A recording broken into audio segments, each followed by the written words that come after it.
إن الحمد لله والصلاة والسلام على رسول الله اللهم صل على محمد وبارك وسلم أما بعد أعوذ بالله السميع العليم من الشيطان الرجيم من همزه ونفسه ونفثه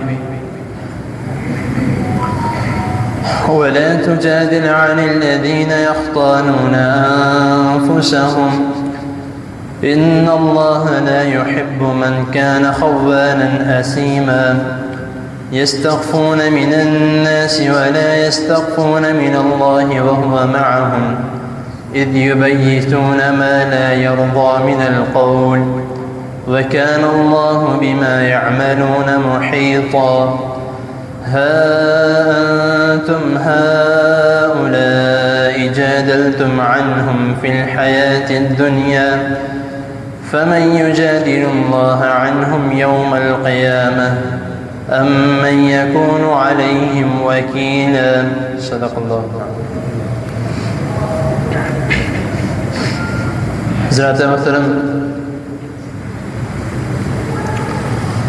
اللہ تعالیٰ کی توفیق سے آپ کے سامنے 5واں پارہ سورۃ النساء آیت نمبر 108، 109 اور 110 کی تلاوت کی ہے، جس کا پس منظر یہ ہے کہ ان آیات کے پیچھے کا جو واقعہ ہے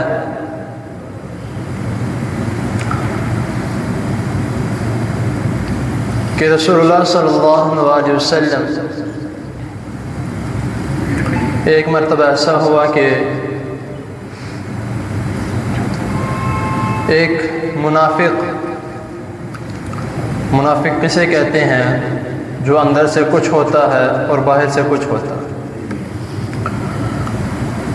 تو ایک منافق نے ایک شخص کا قتل کیا اور اس کا قتل کرنے کے بعد اس کی جو لاش تھی، ڈیڈ باڈی تھی، اس کو 1-2 گھر چھوڑ کر ایک یہودی رہتا تھا، اس کے گھر کے سامنے پھینک دیا. اور پھینکنے کے بعد جب صبح ہوئی تو رسول اللہ صلی اللہ علیہ وسلم کے پاس جو وہاں کے سارے لوگ تھے، آپس میں جو سارے ہمسائے تھے، کیونکہ قتل بھی ایک مسلمان کا ہوا تھا، تو سارے مل کر نبی کریم صلی اللہ علیہ وسلم کے پاس چلے گئے اور جا کر یہ کہا کہ اے اللہ کے رسول صلی اللہ علیہ وسلم،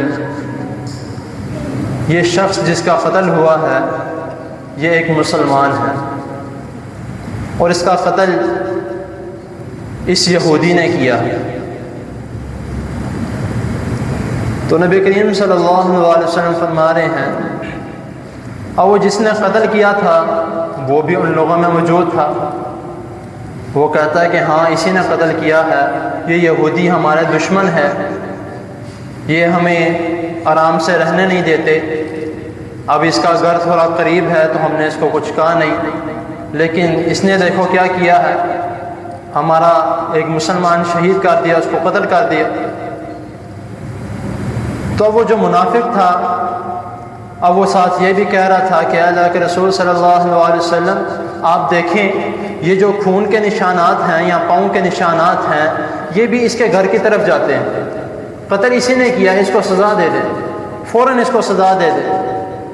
اب وہ جو کہنے والا تھا یا کسی بندے نے کہا کہ جو مسلمان ہے یا جو منافق جس نے کلمہ تو پڑھا ہے لیکن وہ مسلمان نہیں ہے، اب کسی نے کہا کہ اے اللہ کے رسول صلی اللہ علیہ وسلم مجھے لگتا ہے اس شخص نے قتل کیا. تو وہ کہتا ہے کہ اللہ کی قسم میں نے قتل نہیں کیا، مجھے تو پتہ ہی نہیں ہے، آپ کے سامنے یہودی کے گھر کے سامنے یہ لاش پڑی ہے، وہاں سے جو ڈیڈ باڈی ہے یہ برآمد ہوئی ہے، تو میں نے تو کچھ بھی نہیں کیا. تو رسول اللہ صلی اللہ علیہ وسلم اب اس نے ایک تو قسم اٹھا لی، دوسرے نمبر پہ وہ منافق تھا، اس نے جو کلمہ پڑھا تھا، جھوٹا کلمہ جو پڑھا تھا اس نے، اب ایک اس کی وجہ سے بھی نبی کریم صلی اللہ علیہ وسلم کو یقین کرنا پڑا کہ یہ مسلمان ہے۔ بظاہر تو مسلمان بن کے دکھا رہا ہے، اندر سے جیسا بھی ہے۔ تو نبی کریم صلی اللہ علیہ وسلم نے اس کی بات کا یقین کر لیا کہ واقعی ہو سکتا ہے کہ یہودی نے قتل کیا ہو، کیونکہ اسلام کے دشمن ہیں۔ تو تب اس موقع پر اللہ تعالیٰ نے یہ آیات جو نازل فرمائی کہ وَلَا تُجَادِلْ عَنِ الَّذِينَ يَخْتَانُونَ أَنفُسَهُمْ، کہ آپ کو ان لوگوں کے بارے میں جھگڑنا نہیں چاہیے جو خود اپنی جان کے خیانت کرتے ہیں، اپنے لیے وہ خیانت کرتے ہیں، اپنے آپ پر وہ خیانت کرتے ہیں۔ ان اللہ لا يحب من کان خوانا اثیما، کہ اللہ تعالیٰ ایسے مجرموں کو، ایسے گناہ گاروں کو جو خیانت کرتے ہیں پسند نہیں فرماتے۔ اب اللہ تعالیٰ کو تو سب پتہ ہے، اللہ تعالیٰ سب دیکھ رہے ہیں کہ کون سچا ہے اور کون جھوٹا ہے۔ بے شک وہ یہودی ہے لیکن اس کام میں اس کی کوئی غلطی نہیں ہے۔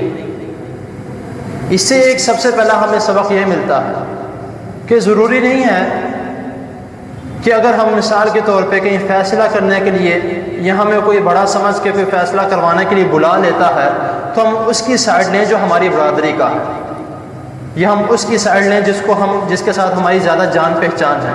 اکثر اس طرح ہوتا ہے، آپ سب جانتے ہیں۔ سب سے پہلا سبق تو ہمیں یہاں پہ یہ ملتا ہے، حکم کون دے رہا ہے؟ وہ ذات دے رہی ہے کہ آپ کیوں ان لوگوں کے لیے لا رہے ہیں جو خود خیانت کر رہے ہیں، جو خود جھوٹ بول رہے ہیں۔ ایک تو قتل بھی خود کیا، اور الزام کس پہ لگا رہا ہے؟ اپنا ایک دو گھر چھوڑ کے ہمسایہ جو یہودی رہتا ہے اس پہ الزام لگا رہا ہے، لیکن ہے تو یہودی۔ اللہ تعالیٰ اس کو بچانے کے لیے حکم دے رہے ہیں کہ ایسا کام نہ کریں، آپ جلد بازی نہ کریں۔ آگے پھر اللہ تعالیٰ دوبارہ فرما رہے ہیں یستخفون من الناس ولا یستخفون، یستخفون من الناس ولا یستخفون من اللہ وهو معهم، کہ یہ لوگ آپ لوگوں سے تو چھپا لیں گے، جو اس نے کیا، قتل کیے ہیں، جو بھی کیا، آپ سے تو چھپا لیں گے۔ ولا یستخفون من اللہ، اللہ تعالیٰ سے نہیں چھپا سکتے۔ اللہ تعالیٰ دیکھ رہے ہیں جو تم نے رات کو کیا، اس کو قتل کر کے یہودی کے گھر کے سامنے پھینک دیا، اللہ تعالیٰ نے تو دیکھ لیا ہے۔ وَهُوَ مَعَهُمْ إِذْ يُبَيِّتُونَ مَا لَا يَرْضَىٰ مِنَ الْقَوْلِ، پھر آگے اللہ تعالیٰ کیا فرما رہے ہیں کہ اس نے رات کو قتل کیا اور رات کو پھر آپس میں مشورہ کر کے اس یہودی کے سامنے، گھر کے سامنے پھینک دیا، تو اللہ تعالیٰ تب بھی وہاں پہ موجود تھے۔ اللہ تعالیٰ نے تمہارے جو تم نے آپس میں رات کو مشورہ کیا، اس کو بھی اللہ تعالیٰ نے سن لیا ہے، اللہ تعالیٰ نے اس کے بارے میں بھی جان لیا۔ وَكَانَ اللَّهُ بِمَا تَعْمَلُونَ مُحِيطًا، کہ اللہ تعالیٰ جو تم کرتے اس کا احاطہ کیے ہوئے ہیں، اس کو گھیراؤ ڈالے ہوئے ہیں۔ تم کہتے ہو کہ کسی نے بھی نہیں دیکھا مجھے، اس کو میں نے قتل کر کے سب کچھ کر دیا۔ آج کے معاشرے میں بھی اسی طرح ہو رہا ہے، ہم کسی کے ساتھ ناانصافی کرتے ہیں، کسی کے ساتھ غلط کرتے ہیں، اور پھر دائیں بائیں دیکھتے ہیں ہمیں کوئی دیکھ تو نہیں رہا، ہم یہ کیوں بھول جاتے ہیں کہ وہ ذات دیکھ رہی ہے۔ ہم جتنے مرضی کسی چھپی ہوئی جگہ پر، ایک مجھے یکدم ذہن میں اللہ تعالیٰ کی طرف سے ایک واقعہ یاد آ گیا کہ ایک کتاب میں پڑھ رہا تھا، اس میں یہ واقعہ لکھا ہوا تھا کہ ایک استاد تھے، انہوں نے ان کے اسکول کے بچے، انہوں نے ان کے ساتھ ایک گیم کھیلی کہ یہ سیب ہے، یہ میں آپ کو دیتا ہوں، آپ نے تقریباً میرے خیال سے 10 سے 15 لڑکے ہوں گے، ان کو دیا یہ سیب، آپ نے اس جگہ پر جا کے کھانا ہے جہاں پہ آپ کو کوئی نہ دیکھ رہا ہو۔ بچوں نے کہا ٹھیک ہے، ایک بچہ وہاں پہ چلا گیا، ایک کہاں پہ چلا گیا، سارے اپنی اپنی چھپی ہوئی جگہ پہ جا کے، جہاں پہ انہوں نے سوچا تھا جو بھی، وہ جاتے ہیں، جا کے سیب کھاتے ہیں کہ استاد جی یہ میں سیب کھایا ہوں، مجھے کسی نے بھی نہیں دیکھا، میں اس جگہ پہ فلان جگہ پہ چھپ کے یہ سیب کھا کے آیا ہوں، مجھے کسی نے بھی نہیں دیکھا۔ استاد سے کہتے ہیں ٹھیک ہے، کچھ نہیں کہا، ایک ایک کر کے بچے آتے گئے، آخر میں ایک بچہ آیا، سیب پورا لے کے واپس آ گیا۔ استاد جی کہتے ہیں کہ بیٹا باقی سب تو اپنی چھپی ہوئی جگہ پہ ہیں، جہاں پہ انہوں نے سوچا تھا وہاں پر جا کر وہ اپنا سیب کھائے ہیں، آپ کیوں نہیں کھا کے آئے؟ اس بچے کا جواب بھی سننے والا ہے۔ وہ بچہ کہتا ہے کہ استاد جی مجھے کوئی ایسی جگہ ملی نہیں کہ جہاں پہ مجھے کوئی نہ دیکھ رہا۔ استاد جی کہتے ہیں کیا مطلب، میں آپ کی بات کو سمجھا نہیں۔ کہتا ہے کہ استاد جی بات یہ ہے کہ میں سیب لے کر جہاں پہ بھی جاتا تھا تو میں نے یہ سوچا کہ جس جگہ پہ بھی میں چھپ جاؤں میرا اللہ تو مجھے دیکھ رہا ہے، ابھی میں سیب کہاں پہ جا کے کھاؤں؟ یہ بات ہمیں اپنے میں بھی اپنے ذہنوں میں بٹھانی چاہیے کہ ہم اگر کوئی بھی گناہ کرنے لگے ہیں یا کوئی بھی غلط کام کرنے لگے ہیں، ہمیں یہ سوچ لینا چاہیے اگر کوئی نہیں دیکھ رہا، کیمرے کی آنکھ بھی نہیں دیکھ رہی۔ اکثر اس طرح کے جب ہم کوئی غلط کام کرنے لگتے ہیں، پتہ لگتا ہے کیمرہ ہے تو ہم فوراً چھوڑ دیتے ہیں، لیکن ہم یہ نہیں سوچتے وہ ایسا کیمرہ جو پتھر کے اندر کیڑے کو بھی رزق دے رہا ہے، اس کو پتہ ہے کہ وہ کتنے قدم چل رہا ہے، اس سے کیوں نہیں ہم ڈرتے؟ تو آگے چلتے ہیں جو آیت کریمہ ہم نے شروع کی ہے۔ اس کے بعد اللہ تعالیٰ فرما رہے ہیں کہ ہا انتم ہؤلاء جادلتم عنہم فی الحیات الدنیا۔ اللہ تعالیٰ فرما رہے ہیں کہ آپ جھگڑا کر کے یا آپس میں ان کا فیصلہ سن کے دنیا میں تو ان کے بارے میں فیصلہ کر لیں گے، یا دنیا میں ان کے ساتھ جو بھی معاملہ پیش آیا ہے وہ ختم ہو جائے گا، لیکن فَمَن يُجَادِلُ اللَّهُ عَنْهُمْ يَوْمَ الْقِيَامَةِ أَمَّن يَكُونُ عَلَيْهِمْ وَكِيلًا، کہ قیامت والے دن اللہ تعالیٰ سے ان کو کون بچائے گا؟ اللہ تعالیٰ کو سب پتہ ہے کہ دنیا میں کیا کر کے آئے۔ یہی ہمیں سوچنا چاہیے کہ اگر جس طرح ایک تو ہوتا ہے کہ ہمیں پتہ نہیں ہوتا کہ کون صحیح ہے اور کون غلط ہے، اگر کسی کا فیصلہ کرنے جاتے ہیں یا کہیں پہ بھی جاتے ہیں، اسکول میں ہوں، اگر اسکول میں ٹیچر ہیں تو وہ، گھر میں والدین ہیں تو وہ، اگر کہیں پہ کسی نے آپ کو بڑا سمجھ کے بلایا ہے کہ یہ فلاں مسئلہ بن چکا ہے، ادھر فیصلہ آپ نے کرنا ہے، تو اگر آپ کو وہاں بھی فیصلہ کرنا پڑ جائے تو سب سے پہلے دونوں کی بات سننی چاہیے۔ دونوں کی بات سن لی ہے، اس کے بعد پھر یہ دیکھا جائے کہ کس کی بات زیادہ پختہ ہے، ثبوتوں کے ساتھ، گواہوں کے ساتھ کہ فلاں بندے نے اس کو یہ کام کرتے ہوئے دیکھا ہو۔ اگر نہیں تو تب بھی اس کا خیال کرے کہ اس کے ساتھ زیادتی نہ ہوں جو بے گناہ ہیں، کیونکہ ہم تو یہاں پہ فیصلہ کر دیں گے، یہاں زیادہ تر اس طرح عدالتوں میں ہوتا ہے کہ جو وکلاء ہیں ان کو پتہ بھی ہوتا ہے کہ جس کا میں ساتھ دے رہا ہوں، جو میرا کلائنٹ ہے وہ غلط ہے، اس نے گناہ کیا ہے، اس نے کسی کا قتل کیا ہے، لیکن اس کو بچانے کے لیے پیسے لیے ہیں، اس کو بچانے کے لیے ہر ازبر کوشش کرتے ہیں کہ یہ بچ جائے۔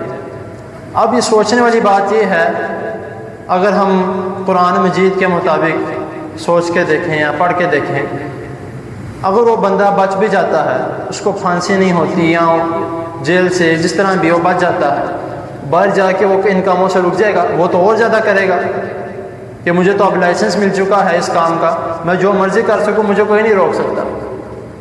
اسی لیے اگر بے شک پیسے لیے ہیں، پیسے کس چیز کے لیے؟ اپنی نوکری کے لیے، اپنی نوکری کے پیسے لیے۔ آپ وکیل ہیں یا کوئی بھی ہے کہ آپ کو اپنے فیصلے کے لیے ہوتا ہے، آپ کو تھوڑے بہت پیسے دے دیتا ہے کہ مجھے میرا یہ فیصلہ آپ کر لو، تو آپ نے کس لیے پیسے لیے ہیں؟ اپنی نوکری کے لیے، اپنے کام کے لیے۔ لیکن جب آپ کو پتہ ہے کہ وہ کام غلط ہے تو اس کے خلاف چلیں، بے شک اس کو پیسے واپس کر دیں۔ آپ یہ سوچ کر کہ اللہ تعالیٰ کا حکم ہے، یہ سوچ کے آپ اس کے خلاف جائیں گے غلط کام کرنے والے کے، تو انشاءاللہ تعالیٰ اللہ تعالیٰ آپ کو ضائع نہیں کریں گے۔ کیوں؟ کیونکہ اسی سے تھوڑا ایک دو رکوع آگے چلے جائیں تو اللہ تعالیٰ ادھر فرما رہے ہیں اسی سپارے میں آیت نمبر 135 میں، یا ایھا الذین آمنوا کونوا قوامین بالقسط شہداء للہ، کہ اے ایمان والو قائم ہو جاؤ بالقسط شہداء، اپنے انصاف کے جو تم نے کرنا ہے، بالقسط شہداء للہ، اللہ تعالیٰ کے لیے گواہ ہو جاؤ، بالقسط کس میں؟ انصاف میں۔ اگر ہم انصاف اچھے طریقے سے نہیں کرتے تو پھر کوئی فائدہ نہیں، ہم جو مرضی کر لیں. جس طرح میں نے دنیا میں تو ہم سب کچھ کر لیں گے، کسی کے خلاف فیصلہ بھی دے دیں گے بے شک جھوٹا فیصلہ ہو، لیکن بعد میں جب اللہ تعالیٰ کی پکڑ آئے گی تو دونوں پہ آئے گی. کیوں؟ ایک تو وہ ہے جو گنہگار ہے، دوسرا وہ ہے جو فیصلہ کرنے والا. دونوں کی اللہ تعالیٰ کی پکڑ آئی، کیونکہ اللہ تعالیٰ یہاں پہ فرما رہے ہیں فَمَن يُجَادِلُ اللَّهُ عَنْهُمْ يَوْمَ الْقِيَامَةِ کہ وہ قیامت والے دن اللہ تعالیٰ سے نہیں، کس سے جھگڑیں گے قیامت والے دن؟ فَمَن يُجَادِلُ اللَّهُ کس سے جھگڑیں گے قیامت والے دن؟ اللہ تعالیٰ سے جھگڑیں گے، کوئی بھی نہیں کر سکتا. تو پھر اس زندگی میں ہی، دنیا میں ہی اس کے بارے میں سوچ لیا جائے کہ جب کوئی فیصلہ ہو تو اس کو اچھے طریقے سے نپٹایا جائے. جب آپ کے سامنے کوئی فیصلہ آ جائے تو دونوں طرفہ سن کے پھر فیصلہ کیا جائے، نہ اس کے ساتھ زیادتی ہو نہ اس کے ساتھ زیادتی ہو، اور نہ اس طرح کیا جائے جس طرح میں نے شروع میں کہا، آخری بات کر کے بات کو مکمل کرتا ہوں کہ اگر آپ کی برادری کا ہو، بے شک، اور میں آیت کریمہ جو دوبارہ چھوڑ دیا ہے اس میں یہ آتا ہے کہ اب الوالدین والاقربین، اگر تو بے شک تمہاری اپنی جان کے لیے کوئی فیصلہ ہو، اپنے والدین کے لیے، اپنی اولاد کے لیے کوئی فیصلہ ہو، یا اپنے قریبی رشتہ داروں کے لیے کوئی فیصلہ ہو، کیا کام کرنا ہے؟ انصاف کرنا. اگر انصاف کرو گے تو ٹھیک ہے، انصاف نہیں کرو گے تو آپ بھی گنہگار ہو، تو جس کے بارے میں فیصلہ کیا جا رہا وہ بھی گنہگار، تو دونوں پھنسیں گے. تو اسی لیے یہ کوشش کی جائے کہ دنیا میں بہترین فیصلہ کر لیں، آپ کے لیے بھی بہتر ہو جائے گا، اور جس کے بارے میں فیصلہ کیا ہو سکتا ہے آپ کے فیصلے کی وجہ سے وہ بھی اپنا راستہ بدل جائے. تو یہ ایک بظاہر چھوٹی سی بات ہمیں لگتی ہے کہ ہم آپس میں بھی جب دوست احباب بھی کہتے ہیں کہ یار میری بات کا فیصلہ کرو ذرا، تو تب بھی ہم ذرا اوپر نیچے کر دیتے ہیں کہ ٹھیک ہے اگر دوست ہے، اگر میں نے اس کے خلاف فیصلہ کر دیا تو میرے سے ناراض ہو جائے گا. ایسا نہیں کرنا چاہیے. جہاں پہ انصاف کی بات ہو، جو غلط ہے اس کو غلط کہیں، جو صحیح ہے اس کو صحیح کہیں، تو انشاءاللہ تعالیٰ تمام معاملات، آپ سے وہ ناراض ہوتا ہے بعد میں خود ہی اس کو ریئلائز ہوگا کہ یار واقعی میں نے غلط کیا تھا، مجھے اپنے دوست سے ناراض نہیں ہونا چاہیے، اس نے بات بالکل ٹھیک کی ہے. تو اس کا ہمیں خیال کرنا ہے. انصاف کس کے بارے میں بھی ہو، والدین، اپنے بچوں کے بارے میں یا کسی کے بارے میں بھی، اس میں آپ نے انصاف میں قائم رہنا. اللہ تعالیٰ کے حضور دعا ہے اللہ تعالیٰ ہمیں صحیح دین کو سمجھنے کے، اس پر عمل کرنے کی توفیق عطا فرمائے، اور ہمیں انصاف پسند بننے کی اللہ تعالیٰ ہمیں توفیق عطا فرمائے. دعا کریں جتنے بھی بیمار ہیں، جو فوت ہو چکے ہیں ان کے لیے، سب کے لیے، سیلاب زدگان کے لیے، جو مشکلات میں ہیں ان سب کے لیے دعا کریں. اللہ تعالیٰ سب کی مشکلات آسان فرمائے. الحمدللہ رب العالمین والعاقبۃ للمتقین. اللهم صل على محمد وعلى آل محمد كما صليت على إبراهيم وعلى آل إبراهيم إنك حميد مجيد. اللهم بارك على محمد وعلى آل محمد كما باركت على إبراهيم وعلى آل إبراهيم إنك حميد مجيد. ربنا آتنا في الدنيا حسنة وفي الآخرة حسنة وقنا عذاب النار. ربنا ظلمنا أنفسنا وإن لم تغفر لنا وترحمنا لنكونن من الخاسرين. اللهم اشف مرضنا ومرضى المسلمين. اللهم اشف مرضنا ومرضى المسلمين. اللهم اشف مرضنا ومرضى المسلمين. اللهم اعز الإسلام والمسلمين. اللهم انصر الإسلام والمسلمين. اللهم إنا نعوذ بك من جهد البلاء ودرك الشقاء وسوء القضاء وشماتة الأعداء. اللهم إنا نعوذ بك من زوال نعمتك وتحول عافيتك وفجاءة نقمتك وجميع سخطك. يا حي يا قيوم برحمتك نستغيث. يا حي يا قيوم برحمتك نستغيث. يا حي يا قيوم برحمتك نستغيث. لا إله إلا أنت سبحانك إني كنت من الظالمين. اللهم لا سهل إلا ما جعلته لنا سهلا وأنت تجعل الحزن إذا شئت سهلا. رب ارحمهما كما ربياني صغيرا. رب ارحمهما كما ربياني صغيرا. رب ارحمهما كما ربياني صغيرا. ربنا تقبل منا إنك أنت السميع العليم وتب علينا إنك أنت التواب الرحيم. وصلى الله تعالى على خير خلقه محمد وآله وأصحابه أجمعين برحمتك.